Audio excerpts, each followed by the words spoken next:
कम से कम अपनी उम्र में 35 के बाद, नहीं तो 40 के बाद, आफ्टर 40, 40 के बाद तो इंसान को कम से कम अपने खान पान पे रोक लगा लेनी चाहिए, अपने आप में बदलाव ले आना चाहिए, क्योंकि शरीर का डाइजेस्टिव सिस्टम इतना मजबूत नहीं रहता फिर। दूसरी बात, आप वैसे तो संपन्न हो जाते हो आर्थिक दृष्टि से, आर्थिक दृष्टि से जब संपन्नता आती है ना तो सुख चले जाता है। संपन्न जब आदमी हो जाता है तो औलाद बिगड़ जाती है। संपन्न जब आदमी हो जाता है तो सारी दुनिया को अपना समझने लगता है, समाधि की ओर से मुंह मोड़ लेता है।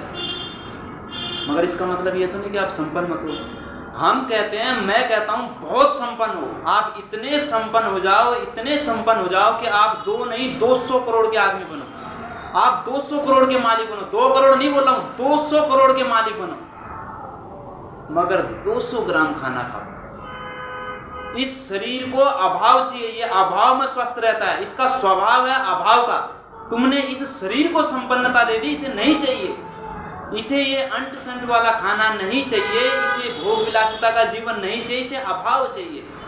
आप 200 करोड़ के मालिक बनो, मगर 200 ग्राम खाना खाओ, दिन में 2 बार खाओ और संपूर्ण जीवन में स्वस्थ रहो। और सुबह सुबह 1 घंटा, चाहे वो प्राणायाम हो, योग हो, ध्यान हो, मॉर्निंग वॉक हो, जरूर जरूर अपने जीवन में करो।